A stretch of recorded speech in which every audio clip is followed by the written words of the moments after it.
What up, y'all? This is your boy, Mr. Downtown Ray Melo, and you're listening to the Entertainment Report on iHeartRadio, live from Dubai for Tuesday, August 18th, 2015, delivering some of the major stories and trends going on in the world of entertainment and beyond. You can follow the show on Facebook or on Twitter, facebook.com/The Entertainment Report with Ray Melo, that's RAYMELO, or on Twitter at The Enter Report. You can listen to the show anytime you want on iHeartRadio or any of the iHeart apps. Search for The Entertainment Report, and it'll take you to the page. Actor Emile Hirsch has pleaded guilty to misdemeanor assault after being accused of putting a female studio executive in a chokehold at a Utah nightclub during the Sundance Film Festival. The Into the Wild star entered his plea Monday under a deal with prosecutors. The 30-year-old from Encino, California will spend 15 days in jail, pay a $4,750 fine, and do 50 hours of community service. If he completes the sentence, the charge will be dismissed. Danielle Bernfield, an executive for the Paramount Pictures subsidiary Insurge Pictures, told police that Hirsch put her in a chokehold from behind on January 25th at Town nightclub in Park City, dragged her across a table, and body slammed her to the floor, records show. Hirsch was slurring his words and struggled to balance, public records show, and said he had 3 or 4 drinks. He told police he couldn't remember exactly what happened, but acknowledged mouthing off a biff with Bernfield and in defending himself when she came at him. He reiterated Monday that he couldn't remember what happened that night. Summit County Attorney Robert Hilder said that Hirsch has been sober since the incident, has taken responsibility and expressed remorse on multiple occasions. Prosecutors know Hirsch was drinking that night and was taking medication that may have mixed with the alcohol, Hilder said, acknowledging that it is troubling Hirsch can't explain why he did what he did. Bernfield described the incident as being, quote, insanely painful and absolutely terrifying, according to public records obtained by the Associated Press. Bernfield told police that Hirsch put her in a chokehold from behind, dragged her across the table, and body slammed her to the floor, records show. Bernfield said in a statement sent by her attorney that she wasn't happy with the plea deal, saying the punishment should be tougher. She said the violent and unprovoked attack have caused long-lasting effects beyond the physical injuries. She said it took 2 people to pull him off me, and if not for their intervention, the attack would have continued. I thought I was going to die. She said authorities treated her with respect and dignity, but she's disappointed that the prosecutors agreed to a deal that meets the bare minimum sentencing requirements. Bernfield said in a statement sent by Los Angeles attorney Don Etra, if a violent attack in front of a room full of witnesses can be labeled a misdemeanor and dismissed, what of women who are assaulted while alone in hallways or bathrooms or behind the closed doors of their own homes? Attorney for Hirsch has said that Hirsch entered rehab within days of the incident. Hirsch was at Sundance for the premiere of the drama 10,000 Saints. He's best known for his starring role in Into the Wild and has also appeared in The Girl Next Door, Milk, and Universal's Navy SEAL drama Lone Survivor, Peter Berg's account of a disastrous 2005 military operation in Afghanistan. Christopher Clausen filed a suit in Los Angeles Superior Court against Warner Brothers Television, which produces the CBS sitcom The Big Bang Theory. He claims that the studio and members of the production staff reduced his work on the series over several seasons and illegitimately terminated him after the 8th season. 50 is the magic number in Clausen's lawsuit. He claims it was after he hit his 50th birthday that the crew conspired to cut him off of the production. With credits from Different Strokes and The Fresh Prince of Bel-Air to Fox's Ill-Fated Dads, Clausen has worked as a second assistant director or stage manager and first assistant director in television for over 30 years. He started working on The Big Bang Theory as a second assistant director on the pilot, which aired in 2007. His complaint doesn't cover the years between then and 2012 when he turned 50. With the show's 6th season in 2012, he says the producers reassigned his duties of interacting with the actress to Nicole Laurie, who was in her early to mid-20s, and T. Ryan Brennan, who was in his early 30s. It wasn't just a crew, said Clausen. The state complains Mr. Clausen noticed that the stars of the show, which are all considerably younger, began to ostracize him after he turned 50 years old. He claims that when he asked producer Faye Oshima Bellevuve why his duties were assigned to others, she told him that they related to the actors better, state the complaint. The only reason that Miss Laurie and Mr. Brennan related to the actors better are because they are younger than Mr. Clausen. Clausen said that within the 7th season, he went from second assistant director to uncredited position of second assistant director, and his duties were reduced only to blocking the actors. Also, during the production of the 7th season, Clausen several times was asked to stand in for a first assistant director, which he says demonstrates his alleged lessening of responsibilities was not caused by poor performance on his part. After the 8th season of the series, which CBS has renewed through season 10, when the principal cast included Johnny Galecki, Kaylee Kuko, and Emmy winner Jim Parsons, will receive $1 million per episode due to contract renegotiations in 2014. Clausen said Oshima fired him. He claims during the phone call terminating him, Oshima could not provide instances in which his performance was insufficient. He forced to conclude he was fired for his age. Represented by Michael J. Bonini, he claims violations of the California's Fair Employment and Housing Act, failure to prevent discrimination, and wrongful termination. Warner Bros. Declined to comment. John Oliver dedicated Sunday night's show to eviscerating televangelists who fleece Americans for money using seed faith, and he took it one step further by creating his own church. Seed faith is the concept that if you plant a seed by donating money to a televangelist, you reap the harvest by receiving God's favor. Televangelists use this concept, for example, on people with cancer. Televangelist Gloria Copeland, for example, suggested that rather than undergoing chemotherapy, going to church and donating money will be a better way to get healed. The televangelists also preach that if people who can't afford to donate money do so, God will help them wipe out their credit card debt. Oliver said, as an investment, you better off burying your money in the actual ground, because at least that way there's a chance your dog may dig it up and will give it back to you one day. Oliver was clear he was not criticizing all religion, just televangelists who use people's faith to take their money and create their own massive personal wealth.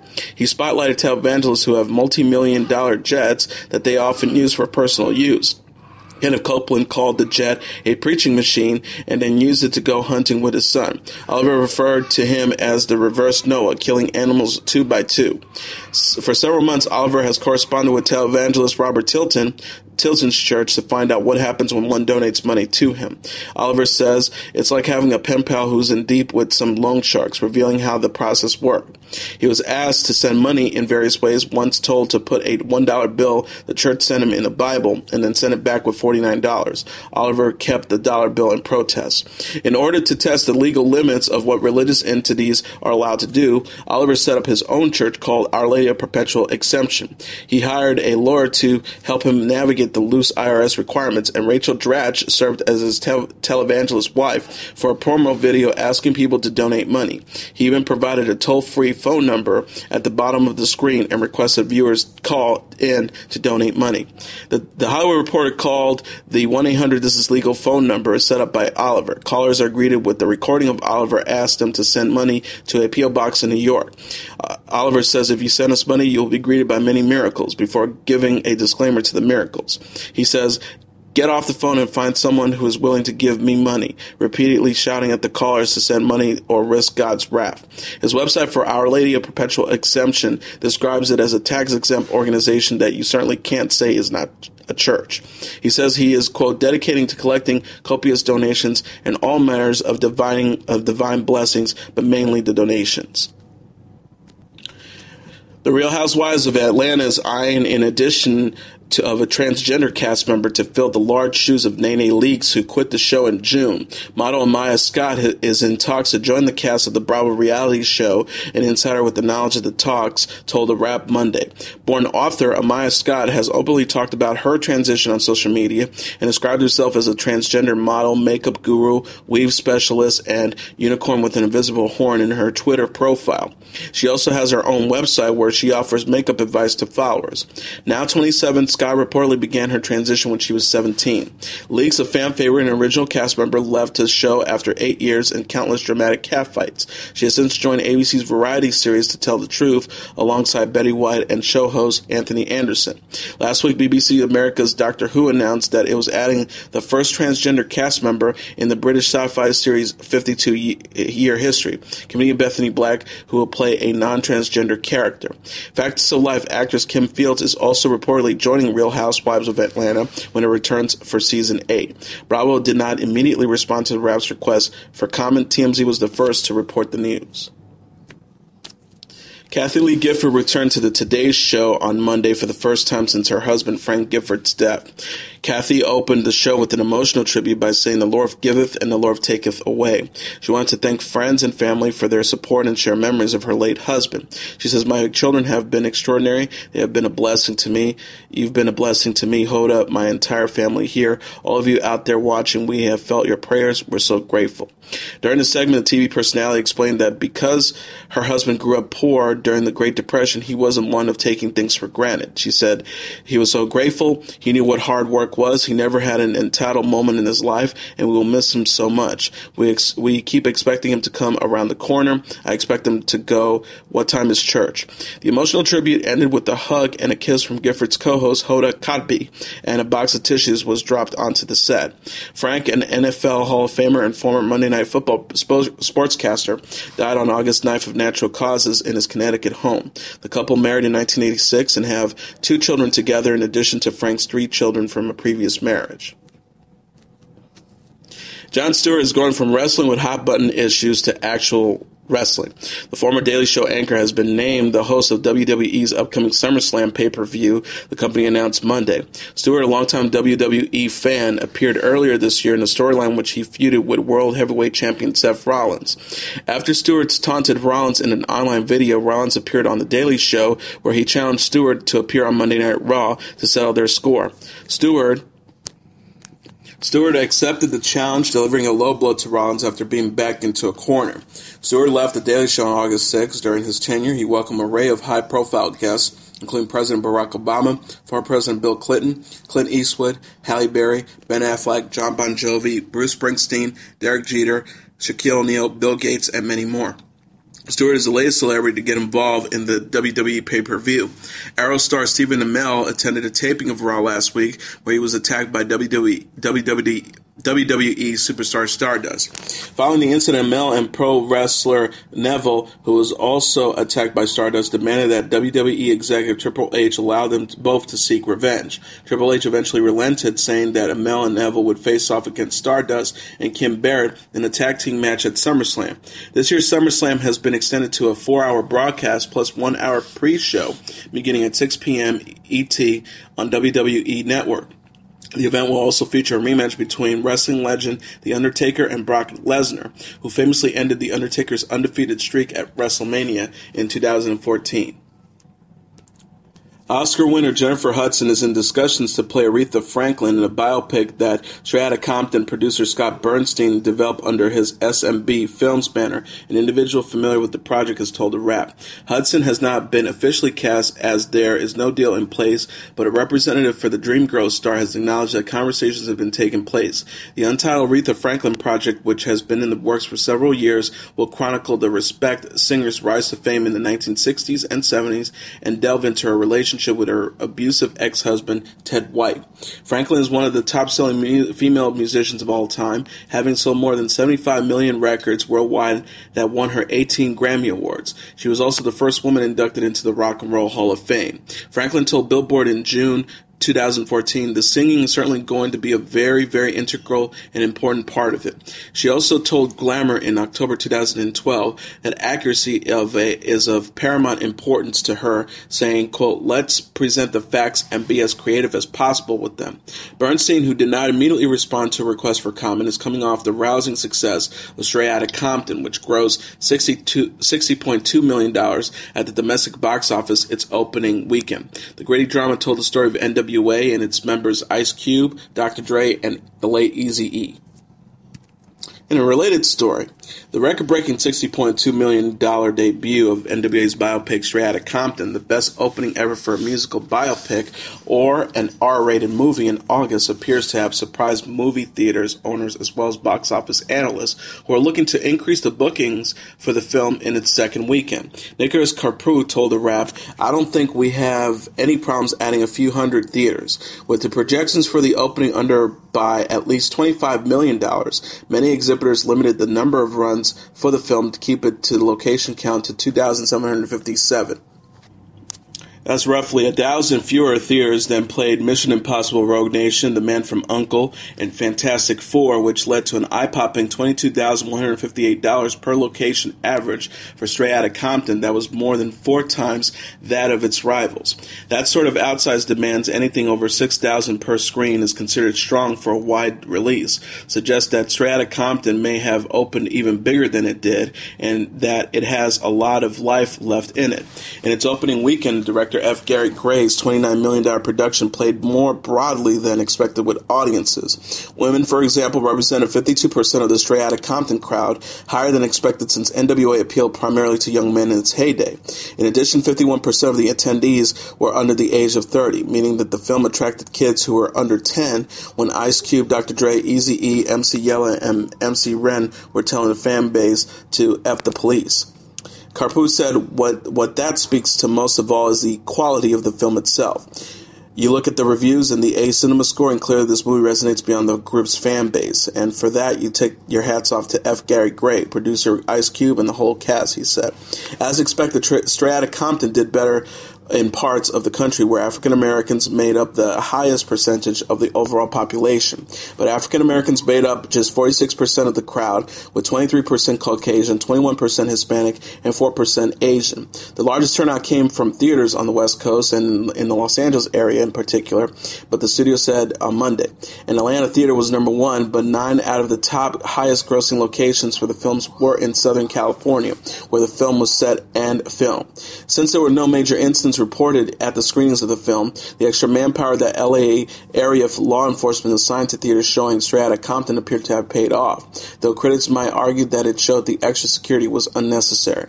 The film also did very well in the South and the Midwest, the studio said, while theaters in the Northeast, Canada, and the mountain regions were under-indexed. Newcomers Corey Hawkins and Jason Mitchell played Dr. Dre and Eazy-E, respectively, and O'Shea Jackson Jr. played his real-life father, Ice Cube, in his first starring role. Paul Giamatti has a smaller role as the group's shady manager, Jerry Heller. The massive success of NWA's biopic Straight Outta Compton has caused a 2003 video of Suge Knight joking about Eazy-E's AIDS death to go viral. Eazy-E, original member of NWA, died of AIDS in 1995 at the age of 31. Suge Knight, who allegedly played a role in the infamous feud between Eazy-E and Dr. Dre, went on Jimmy Kimmel Live shortly after his release from prison in 2003 and baffled fans with an insensitive joke about Eazy-E's death. He said, "Technology is so high, if you shoot somebody, you go to jail forever. If you don't want to go to jail forever, they have a new thing out. They have the stuff they get blood from somebody with AIDS and they shoot you with it. That's a slow death. The Eazy-E thing, you know what I mean?" The audience appeared to be shocked, but Knight didn't seem fazed as he kept smoking his cigar. According to Before It News, when Dr. Dre was still part of NWA, he was suspicious of how Eazy-E and Jerry Heller, the group's manager at the time and played by Paul Giamatti in the film, ran their finances. Dre asked Suge Knight to look into it and asked to be let out of his contract. Eazy refused to let Dre walk, so Knight once again brought in to the help. Knight spread rumors about Eazy kidnapping Heller, and when that didn't work, he allegedly threatened Eazy's family. Eventually, Eazy led Dr. Dre out of his contract, but the parting of ways didn't end their rivalry. The two insulted one another through rap songs. When Eazy was diagnosed with AIDS, the two made amends, yet Knight didn't seem to have ever ended his beef with the late rapper. Knight is currently facing murder and attempted murder charges stemming from a January hit-and-run incident in Compton, California, during which he allegedly ran over Clee Sloan and Terry Carter, killing Carter and injuring Sloan. He has pleaded not guilty to the charges. Zayn Malik and Calvin Harris engaged in a contentious Twitter exchange on Monday afternoon in which the former One Direction member referred to the EDM superstar as a dickhead. Yikes, what is this world of hasty social media reactions coming to? The looniness began when Harris responded to one of Malik's retweets of a post from the account @FemaleText in which Taylor Swift's comments on Spotify treatment of artist royalties is compared to Miley Cyrus's comments shrugging off album sales. "I've made my money," Cyrus is quoted. Harris, who's Swift's boyfriend, objected to the implication that Swift was greedy when it came to her sales. Calvin Harris tweeted, Female text, at Zion Malik, you've made your money. Cool. Fuck the 99% of musicians who depend on these services to survive, right? Yeah, fuck them. He also tweeted, while you kids are refresh voting Teen Choice Awards, there's some poor fucker in the basement making your new favorite record trying to survive. The DJ also compared One Direction's recent Teen Choice Award wins to the hardships of lesser-known artists stuck, quote, in a basement making your new favorite record trying to survive. Malik apparently saw this diatribe and responded directly to Harris. He posted, at Calvin Harris, hi, you just made an absolute fool of yourself, man. You clearly don't understand what I just said either, so I suggest you calm your knickers before them dentures fall out. Harris then saw Malik's rant and responded, all good, it was the quote not you personally made. Sensing that Malik was still not taking kindly to him, Harris finished with a LOL and at Zion Malik, best of luck genuinely, you've got a great voice. Jason Derulo joins the pantheon of celebrities kicked off of a flight for being a spoiled brat on Saturday. The pop singer reportedly got into an argument with the Southwest Airlines employee on his way to the Teen Choice Awards after members of his entourage were denied priority boarding. The flight on the low-cost carrier ended with all involved, Derulo included, being escorted away by authorities. Derulo later posted to Instagram a video of himself in a private jet saying, I had to fire my travel agent for booking me somewhere I wasn't supposed to be, but now we're here, we're good. Can't kick me off of this, add one of his team members. Diddy says he's no longer allowed to attend his son Justin Combs' football practices at UCLA. The Bad Boy Records founder visited Power 105's The Breakfast Club on Monday and discussed his infamous confrontation with UCLA Bruins coach Sal Alosi in June. When asked if he would still be watching his son's practice, Diddy said, as I know right now, I'm not allowed. Although the music mogul may no longer be allowed on the sidelines, he did post a recent photo of his son on the field via Instagram. Diddy expressed that having a son playing football means you are giving your child up to these coaches, and with that comes the needs of communications. Diddy said, I think there's times when you have to just communicate and find out what's going on and be on your children's side. At the end of the day, it's just about communication to me. I went there to communicate. I can't speak about anything else that happened. When the radio personality Charlamagne the God showed Diddy a kettlebell, Diddy refused to speak about the object and called it a miscommunication.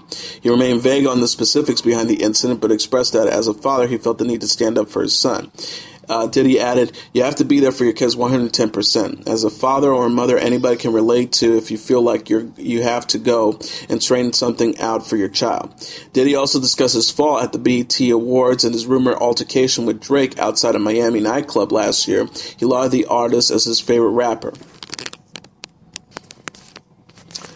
Everyone is a Disney kid at heart, and that's apparently including Gwen Stefani, Rascal Flatts, and the guys of Fall Out Boy.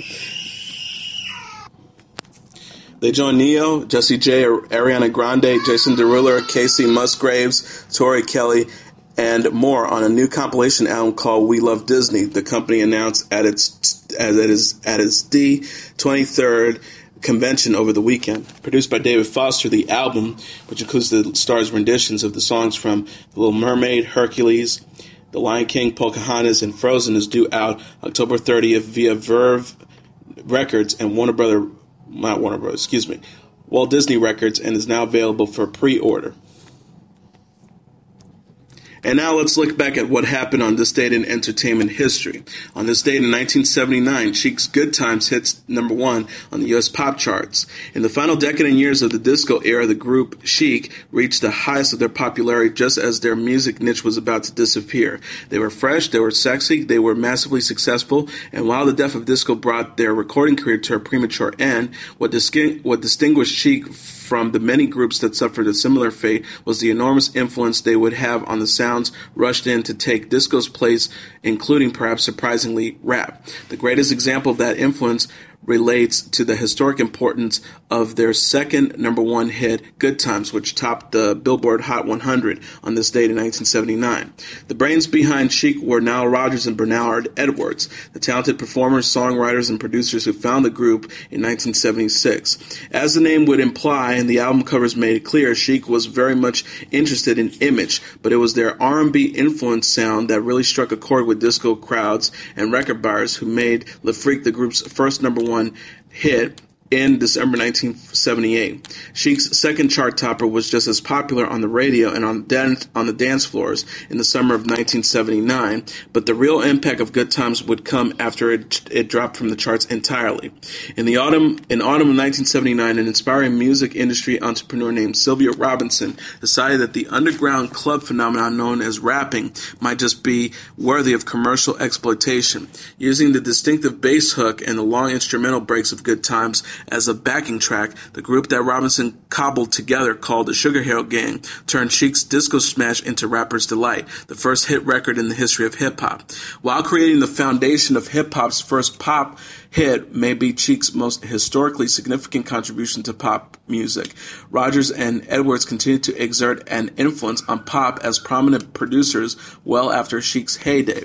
Besides collaboratively composing and producing late disco-era hits like We Are Family in 1979 for Sister Sledge and Upside Down and I'm Coming Out, both in 1980 for Diana Ross, Rodgers and Edwards individually had a hand in the careers of many of the most successful albums of the 1980s, including David Bowie's Let's Dance in 1983 and Madonna Like a Virgin in 1984.